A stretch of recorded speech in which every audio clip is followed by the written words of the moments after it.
The battlefields of the future will be more dangerous than ever. In the 21st century, there will be threats to our freedom and security like never before. But will we be ready?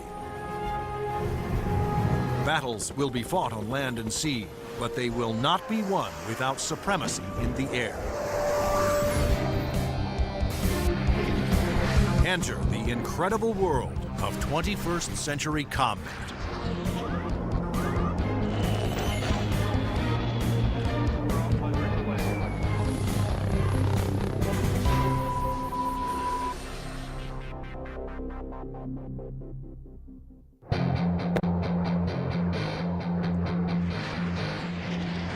Air power is the dominant strategic force. It's air power that lets you influence events and respond to events quickly. It's air power that lets you fight a war without putting hundreds of thousands of people on the ground. To date, Air Force F-15s have won more than 150 dogfights against enemy fighters without a single loss. And the Navy F-18 Hornet is widely recognized as the world's best carrier-based fighter bomber. But in the future, neither the F-15 nor the F-18 will be able to survive against deadly enemy anti-aircraft missiles. Surface-to-air missiles, or SAMs, are going to represent the biggest threat.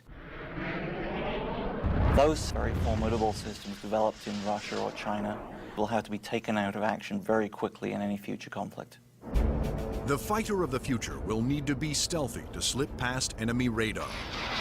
It must be able to take out anti-aircraft installations. And it must out-dogfight any enemy fighters that get in the way.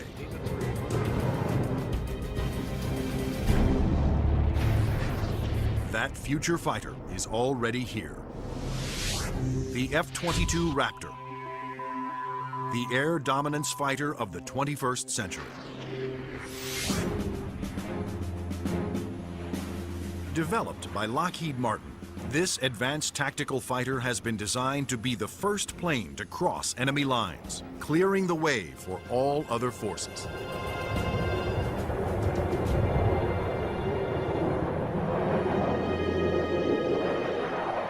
The F-22 is both an air-to-air fighter and an air-to-surface fighter, so it can drop precision weapons. That means it'll be able to go in early in a conflict, knock out all the air defenses that an enemy has, and also take out certain ground targets. And open the door for all the U.S. forces, whether they're ground vehicles or other aircraft, to come in and continue the fight. The development of the F-22 Raptor first began in 1985, when the Air Force requested proposals for an advanced tactical fighter jet to replace the F-15 air superiority fighter. Military planners feared that the F-15 would not be able to counter new air and ground threats on the horizon.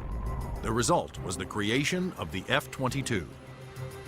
The capability of the aircraft is a quantum leap above what exists right now, and it's going to take air power and revolutionize it into a whole new world. In the battles of the future, stealth will be critical for all new fighters to avoid being seen by enemy radar. Non-stealthy aircraft just will not survive in the air battles of tomorrow. Stealth technology was created to counter advances in radar. Radar works by sending out radio waves and measuring the amount reflected back to determine the distance, speed, and course of an object. But stealth aircraft are designed with surfaces that deflect radio waves away, making them nearly invisible to radar. The world's first stealth production aircraft was the F-117 Nighthawk. The reason that airplane is faceted is a limitation of the computer technology at the time. It's easier to model a finite number of flat surfaces than it is a bunch of curved surfaces. And while the aircraft was a breakthrough at the time, the facets limited the plane aerodynamically. But now, thanks to more powerful computers, engineers can design aircraft that do not have to sacrifice aerodynamics for stealth. The F/A-22's aerodynamic slickness allows it to have the lowest drag of almost any aircraft ever produced. The F-22's aerodynamic superiority, combined with its stealth and firepower, make it a far better adversary than any aircraft before it. The F-15, which the F-22 will replace, has been a very successful fighter, but it is not stealthy. The F-117, while stealthy, carries no air-to-air weapons and is not designed for air combat. It relies on stealth and mission planning to protect itself. But the F-22, on the other hand, is not only stealthy, but comes with a full complement of air-to-air and air-to-ground weapons. The primary armament is in weapons bays underneath the airplane, where we carry 6 medium-range radar-guided missiles. By carrying the weapons internally, it preserves the stealthy shape of the plane. For closer infighting, the F-22 has short-range missiles and guns. Behind these two doors right here is the side weapons bay. This is where we carry a heat-seeking missile.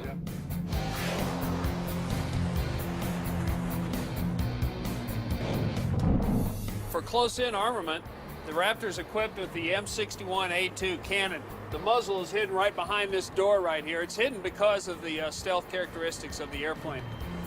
Cannon carries 480 rounds and is capable of shooting 100 rounds a second. The F-22's advanced weapons systems will make it a formidable interceptor, as will its unique ability to find enemy aircraft without revealing its own position. When other planes use their radar, they become visible to every other radar system in the area. But that's not the case with the F-22. Perhaps the highest tech part of the airplane is the radome itself. Not only does the radome have to be stealthy, but it has to be able to transmit and receive its own radar signals. How the F-22 radar achieves that remarkable feat is classified. But what is known is that the F-22 can see enemy aircraft at a distance while remaining invisible to them. The first time that the bad guys will really know there's an F-22 in the area is when one of them blows up. Along with its advanced radar system, the F-22 is the first fighter to have supercruise, the ability to travel faster than the speed of sound without using its afterburners.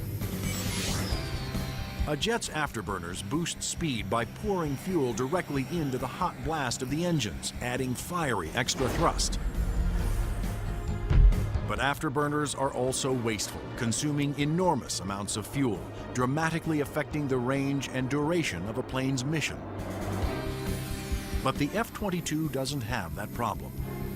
Without using afterburners, it can supercruise at an incredible 1.5 times the speed of sound, over 1,000 miles per hour.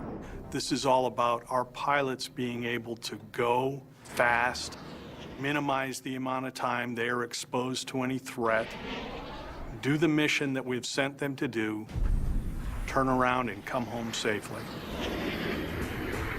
The F-22 is presently the only fighter in the world with supercruise, but it wouldn't be possible without a very unique set of engines. The goals for Pratt & Whitney were to provide a transformational engine that the Air Force needed, one that was stealthy, maintainable, and fast. The F-119 PW-100 was developed by Pratt & Whitney after years of research.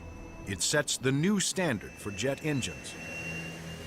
Along with its incredible supersonic ability, the F-119 incorporates thrust vectoring. Here we are at the rear end of an F-A-22 Raptor. First thing you'll notice are the nozzles for the F-119 engines. In flight, during a maneuvering dogfight, they actually move up and down and vector the thrust of the engine to provide maneuverability.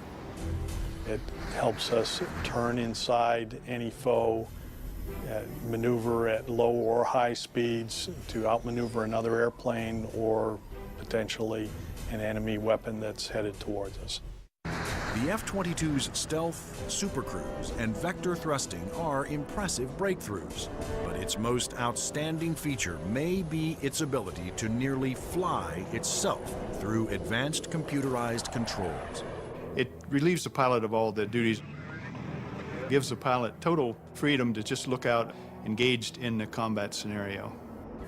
In addition to monitoring its own performance, the F-22 constantly gathers data on other aircraft in the combat area and presents the most important information to the pilot. We're going to have information passed to us from either unmanned vehicles or from off-board sensors so that we can integrate data and use that information for targeting. And it's the way that we are driving our forces in warfare. We are much more integrated with both other services and with other platforms, and the F-22 fits right into that concept. The F-22 Raptor's total package of avionics, stealth, supercruise, and thrust vectoring make it the most technologically advanced fighter today. I've never been in an airplane that accelerates as fast, that's as agile, the ability to turn very sharply, and it just brings a great combination of the speed, the stealth, and the avionics to the fight that nobody else is going to be able to touch. But there will be future competitors, like the Russian Sukhoi 37, which features thrust vectoring and a radical forward swept-wing design. And the fifth-generation MiG, the 1.22, which some have nicknamed the F-22ski. The Russians are still very active aircraft developers. They've got a variety of technologies that they're continuing to improve upon and that can be made available to our future enemies. And so that's why we have to stay on top of the technology that we are developing and make sure that it is able to take out anything that other countries develop. When you look at the adoption by China of the Su-27 and the fact that it'll probably be modernized and improved, that brings up the need for more advanced fighter aircraft in the US. And that's one of the main reasons, I think, why the Air Force is so insistent on the need to have the F-22. In addition to Russia, other U.S. allies are producing advanced interceptors for export that are superior to the F-15, such as Sweden's JAS-39 Gripen and France's new Rafale. Germany, Italy, and the UK have joined forces to create a Eurofighter, the Typhoon. If these planes fall into unfriendly hands, the U.S. Air Force will need the F-22 to maintain their advantage. We're always going to go into war wanting to have that air dominance, and the F-22 is going to be the big boy on the block that can help us to do that. In future combat, the F-22 is to be joined by another stealthy aircraft, the F-35 Joint Strike Fighter, the ground attack bomber of the future. Designed for the U.S. Air Force, Navy, Marines, and Britain's Royal Navy, the question is, will it work for every user?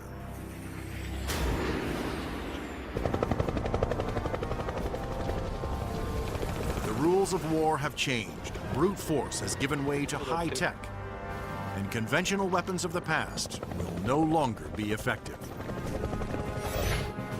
In future battles, the F-22 will be the first fighter to cross enemy lines, surgically removing air and ground targets. Next in, the F-35 Joint Strike Fighter, the attack bomber of the future. It will assume the air-to-ground attack role for the U.S. military. The F-35 can carry heavy weapons externally for maximum effect. But when a smaller payload is carried internally, it is nearly as stealthy as the vaunted F-117 Nighthawk. It has a significant amount of stealth capability to allow it to be used early on in a campaign, and it has a significant amount of weapons carrying and payload capability to be used at the later stages of campaign. The threat to the airplanes may not be as significant and require less stealth.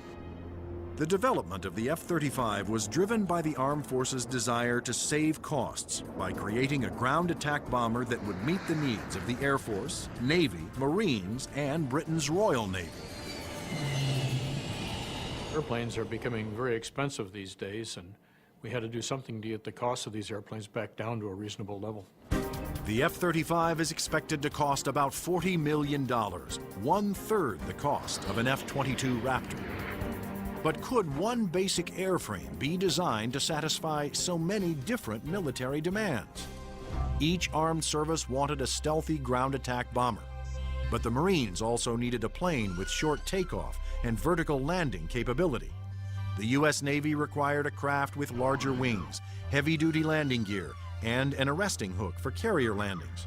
And the wings would have to fold up to save deck space. The size and scope of the JSF program is pretty significant. The airplane is being designed to replace the F-16 and the A-10 for the Air Force, the AV-8B for the Marine Corps, and the FA-18 for the Navy.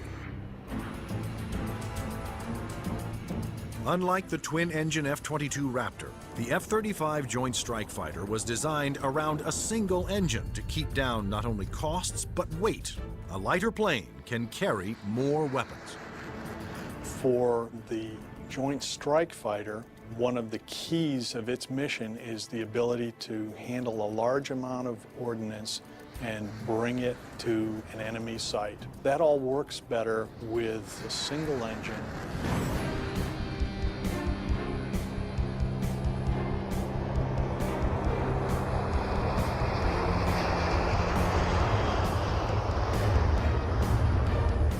The Air Force version of the Joint Strike Fighter, the F-35A, made its first flight attempt on October 24, 2000.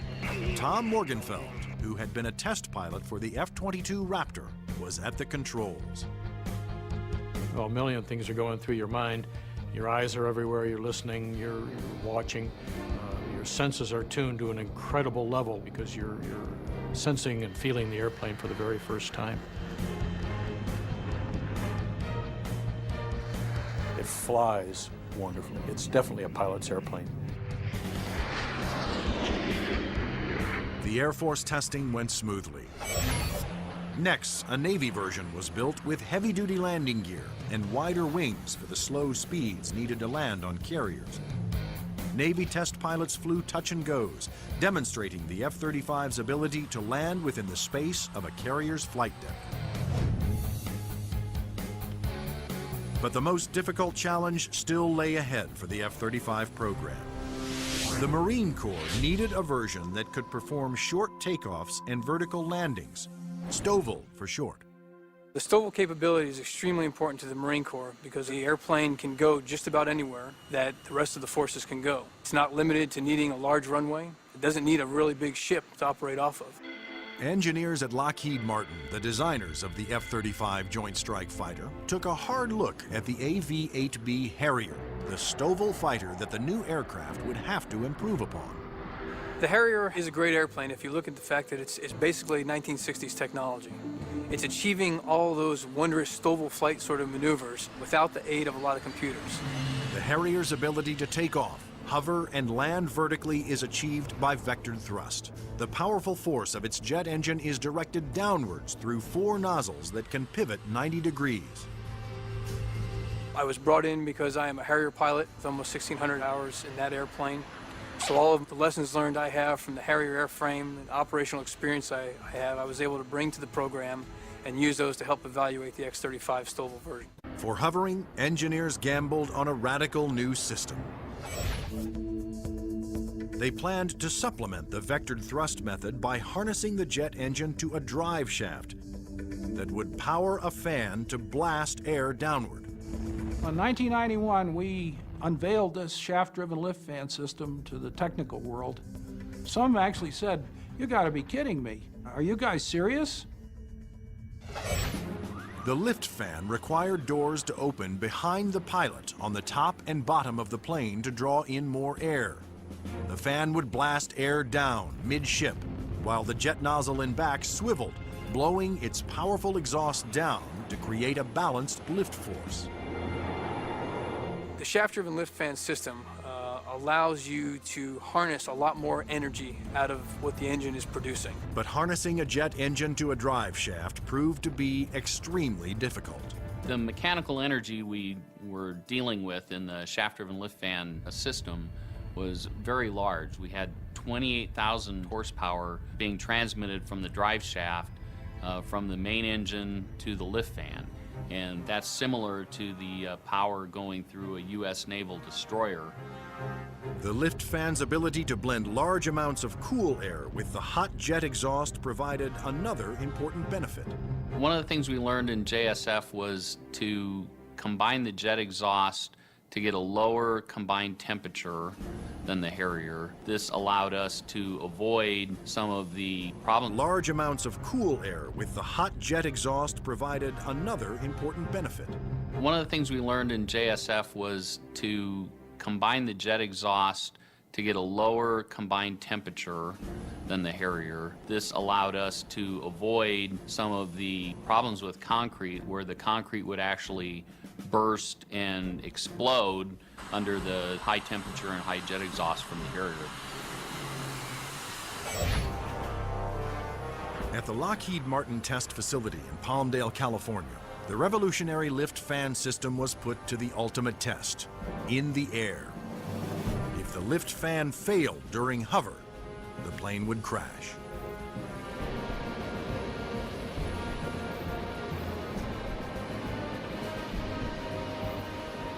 It made its first flight in 2001, and it was a complete success. And at that time, I didn't hear any more from the people who had been saying for years, this thing will never work. It worked. Now, all three versions of the F-35 for the Air Force, Navy, and Marines are being developed and further tested for mass production. The United States, Britain, and their allies are expected to order more than 4,000 Joint Strike Fighters, which will replace most American-built fighter bombers in use today. The handling qualities and performance are stunning. Really is a pilot's airplane. It sort of makes you feel like a little boy. You want to take it home and tuck it under the pillow with you at night. It's just a pilot's airplane. In future air conflicts, the F-22s will be used to establish air dominance. Then waves of stealthy F-35 Joint Strike Fighters will use their superior weapons-carrying abilities to attack other major ground targets. The Joint Strike Fighter is going to be the backbone airplane for hauling freight. It is going to be the muscle part of sustained forces. Commanders can also alter an F-35's mission in the air as situations change during the battle. There are a variety of ways for the F-35 to bring in information from external platforms, other airplanes flying around the battlefield, satellite-based assets, ground-based assets. All that information can be presented to the pilot in the cockpit and allow him to be more of a tactician and manage the tactics of the game that day instead of worrying about the nuances of flying the airplane. The pilot's job will be to supervise the process of identifying the target and then to give consent for weapons release.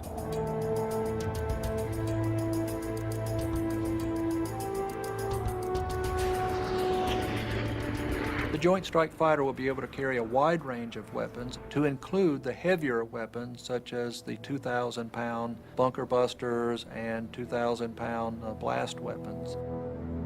The Joint Strike Fighter's 1-ton bunker busters and blast bombs will be guided to their targets with pinpoint precision by JDAM tail kits. The Joint Direct Attack Munition, or JDAM, is a kit that can be put on any bomb to give it the brains to know where to go, and the movable tail fins to guide it there. JDAM is a guidance kit that came after Desert Storm. This little round piece on the side there is an inertial navigation clock. Now this clock, instead of measuring seconds, measures feet. If you take the unit and you tell it where it is right now electronically, and then you move it back a foot, or you move it up a foot, it measures every centimeter and every distance. The bomb knows the coordinates of where the airplane is, and it also knows the coordinates of where the target is. And when the weapon is released from the airplane, it simply flies from one set of coordinates to the other and does its thing when it gets there. Because a JDAM is directed by GPS, or global positioning satellites, it can hit targets regardless of visibility. The way we use it is by employing it against targets that we cannot normally see visually, whether it is due to weather, smoke, haze, or just some sort of other thing that's obscuring the target.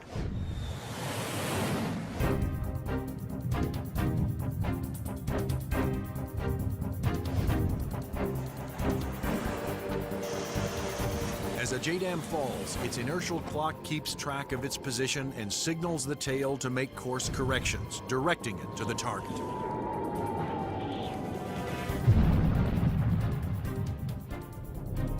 The accuracy of new weapons like JDAMs will reduce collateral damage. It also makes the F-35 an even more formidable weapon system. The new weapons such as JDAM really reduce the need for the number of sorties, and that reduces our risk because we're not exposed to enemy threats as often. The F-35's combination of advanced weapons, avionics, and stealth will help it ensure its success over the battlefields of the future. U.S. military planners wondered if these same features could be utilized in a helicopter. They wanted a stealth helicopter. But could it be done?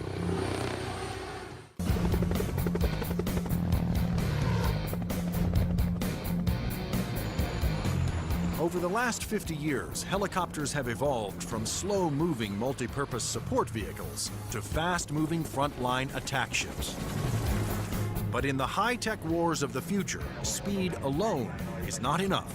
Information is the key. There's three elements that are critical to warfare. The ability for you to know more than the enemy, the ability to maneuver quickly around an enemy and gather more information about them, and the ability to provide precision firepower at the enemy. In future conflicts, after the F-22 Raptors and the F-35 Joint Strike Fighters have cleared the way, surveillance and attack helicopters will support ground troops as they move in to secure the area. We like to be down low where the action is, and we like to be down low where the threat can't see us. But at such low altitudes, helicopters are vulnerable to a wide assortment of ground-to-air weapons. All the simple systems, the guns, unguided rockets, the surface-to-air missiles, it's got to deal with all of that, and it's got to deal all of it effectively. The Pentagon has responded with a two-pronged strategy to counter this threat: inexpensive, expendable unmanned helicopters and stealthy manned helicopters. Unmanned helicopters will be primarily used for surveillance and for gathering targeting information. Fire Scout, designed by Northrop Grumman, was specifically developed to take off and land on Navy ships. However, the key to creating a successful manned helicopter for future combat is to make it stealthy like the F-22. But the question is, can it be done? Achieving stealth in a helicopter is different from stealth in a fixed-wing aircraft. You're concerned about different signatures: radar reflectivity, infrared, noise, all things that will give away an aircraft's position. Those signatures, like heat, smoke, and sound, put helicopters and their pilots at serious risk over the battlefield. All the small shoulder-fired missiles, which are very effective against helicopters, are heat-seeking infrared systems. The challenge for engineers was to create a quiet helicopter with very few signatures and a small radar cross-section. And that's exactly what Sikorsky has done with the new RAH-66 Comanche.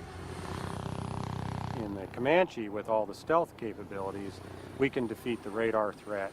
We can defeat the guy with the shoulder-launched heat-seeking missile. And from the guy popping up in the tree, our agility defeats him. Our small size, our quiet acoustic signature defeats him.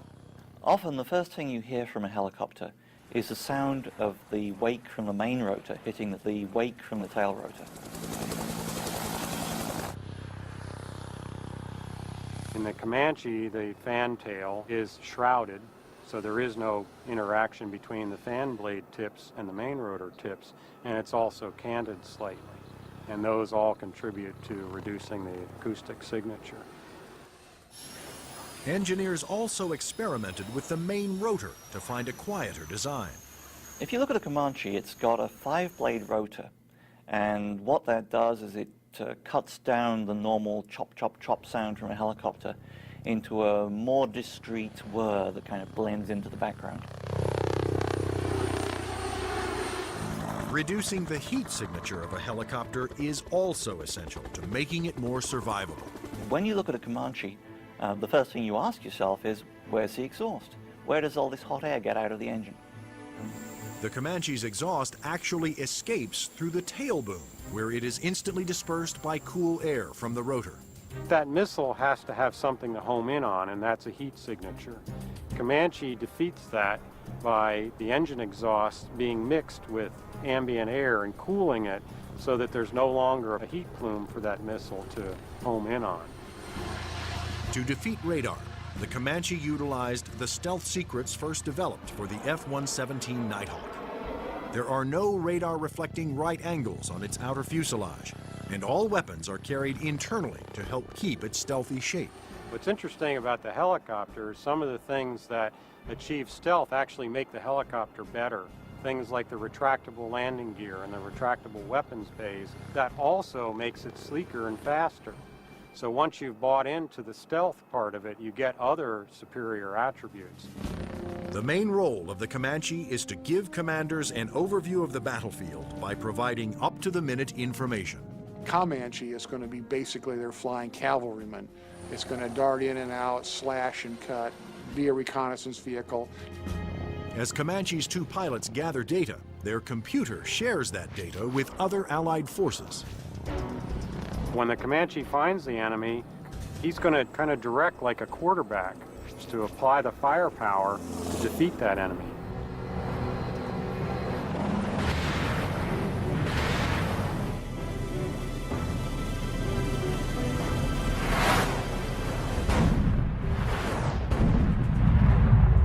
Engineering advances have also made the Comanche one of the easiest and most forgiving helicopters to fly. One thing that Comanche brings that other previous generation helicopters can't bring to the table is the pilot can maneuver the Comanche in virtually any axis without fear of exceeding any limits. Although it will be used primarily for reconnaissance, the Comanche will also be armed for self-defense. The Comanche is capable of carrying a wide array of weapons, all the way from guided missiles using a laser guidance system, heat-seeking missiles, which would be more of an air-to-air weapon, or unguided rockets, and also the latest Hellfire is pretty much a fire and forget. In addition, Comanche's pilots can ask Allied aircraft to fire missiles their way, and can then take over and guide those missiles to their targets.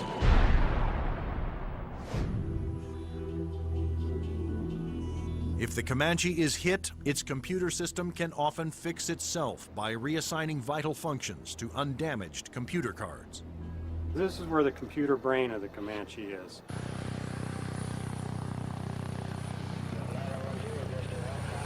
In support of its reconnaissance mission, Comanche can control as many as 5 unmanned aircraft. When the Comanche may be employed, it may have little vehicles that it launches out, so it has its own little eyes over the hill so it can see what's going on without putting itself at risk. In addition to launching its own unmanned air vehicles, Comanches may be aided on the battlefield by swarms of LOCAS, small intelligent missiles with their own computer brains. It's about 31 inches long, weighs a little over 100 pounds, carries a single warhead, has a laser radar. In other words, it has a scanning laser beam that generates pictures. The LOCAS also communicate with each other and cooperate in searches and attacks.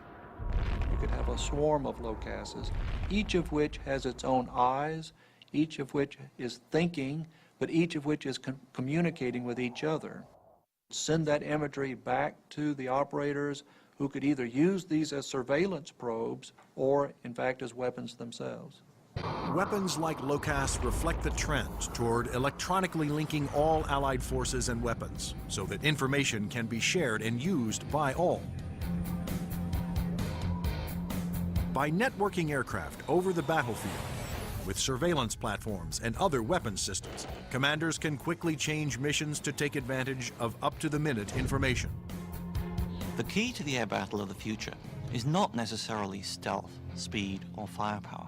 It's going to be information. Unmanned air vehicles, or UAVs, will provide a large part of that information while flying long-duration surveillance missions.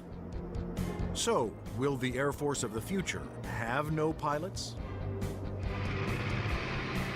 Since the very first use of airplanes in war, military planners have looked for ways to make aircraft more effective and more lethal. once so secret their very existence was denied by the government, unmanned air combat vehicles, or UCAVs, are now poised to take the preeminent role in 21st century air combat.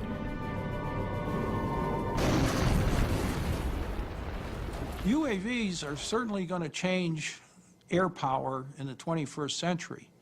You can see it starting to happen today, but what we're looking at now is just the beginning, because there's going to be more of them, and they're going to be better. Unmanned aerial vehicles allow the military to do more with less, to put more aircraft into the air than you otherwise would be able to because of the limited number of pilots that you might have, or where it might be too risky.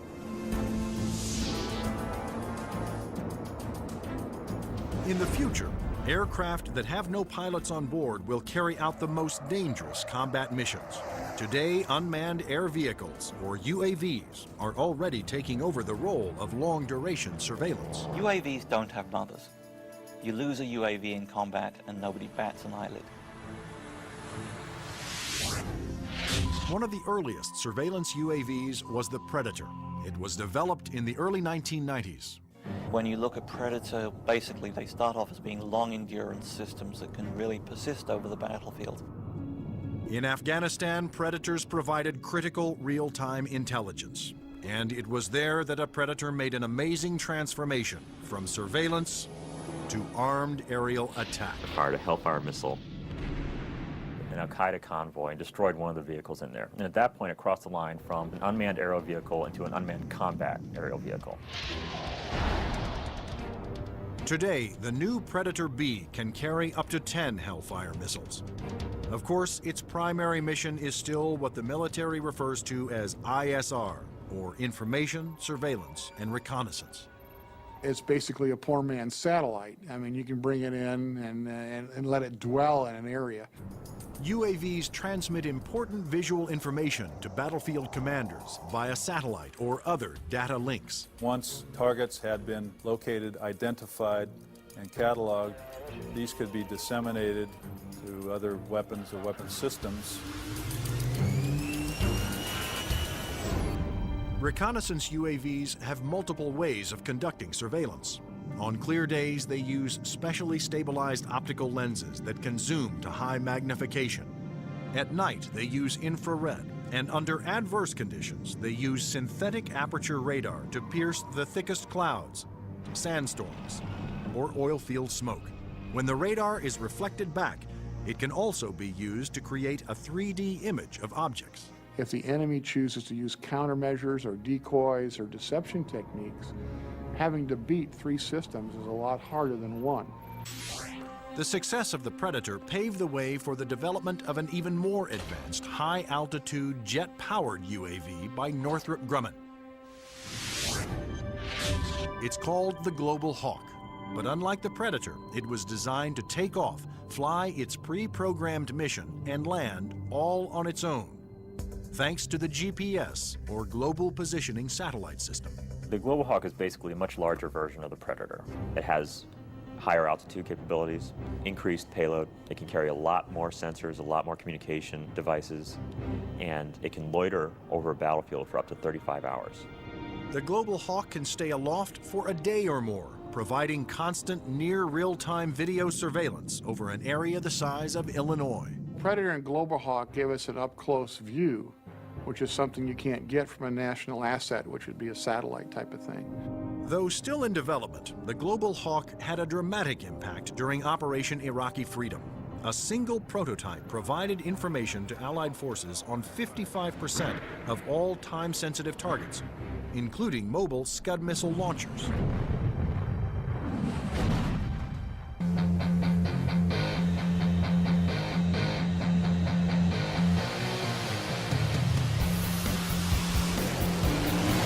Like the Air Force, the Navy wanted its own autonomous UAVs. However, designing one to take off and land on an aircraft carrier was a tremendous challenge. But the engineers at Northrop Grumman were up for it. In the summer of 2000, they began working on the X-47 Pegasus. The hardest part of the Pegasus program was definitely the flight controls. Getting on and off an aircraft carrier, of course, is one of the toughest design problems for an aircraft. And doing this with a tailless vehicle like Pegasus certainly was the toughest problem we had. That problem was solved by using 6 innovative surfaces to make the plane climb, descend, and turn.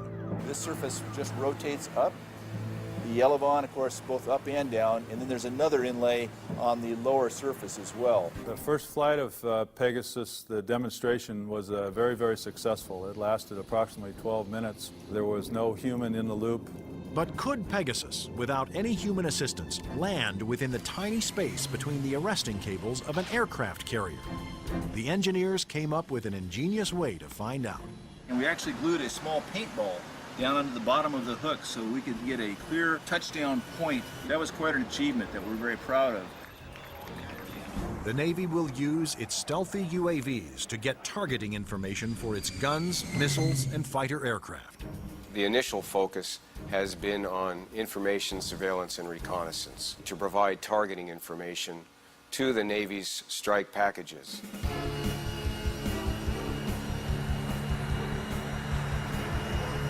But many future UAVs, such as Boeing's X-45 unmanned bomber, will be heavily armed. Although flying pre-programmed missions, armed UAVs will still need human permission to fire. It has to know where friendly forces are on the ground, where civilians might be, where collateral damage, i.e. hitting a church or a mosque, might be an issue. So there is an element that we always retain where a human in the loop is important. You can have a weapon that's doing its own surveillance and has its own ability to engage a target. And that gives you a level of dominance that we're just emerging on right now. In the not-so-distant future, there will be even more radical aircraft and airborne weapons systems. Everything from electromagnetic pulse weapons to powerful airborne lasers to hypersonic aircraft that can fly to anywhere in the world in 2 hours or less. But how soon will these high-tech secrets become a reality?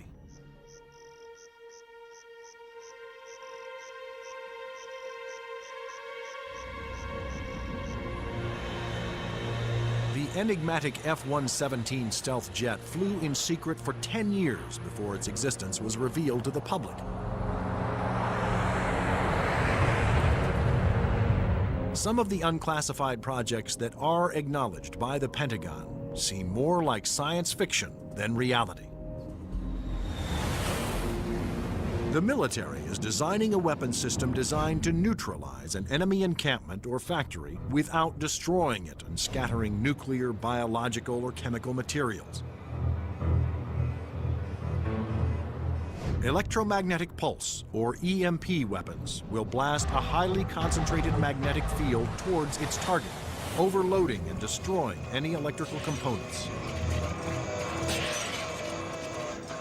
The small electromagnetic pulse weapons offer some pretty startling capabilities. You can essentially completely destroy an enemy's electronic infrastructure in a very precise way. You can fly over a small facility, only a couple of acres, fire it, and suddenly none of their computers work, none of their weapons work, none of their electronics at all will work. Researchers are also experimenting with an airborne chemical laser. An entire aircraft has been turned into a chemical energy plant that points that laser at a target and burns through missiles. This aircraft will fly at higher altitudes and will primarily be used for Scuds or for ballistic targets that would be fired from one country to another.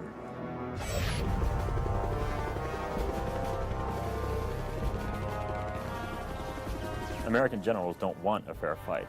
They want their equipment to be the absolute best in the world so that whatever they come up against, they can defeat it quickly and efficiently. The battlefield of the future will continue to be a dangerous place. But military planners believe that the key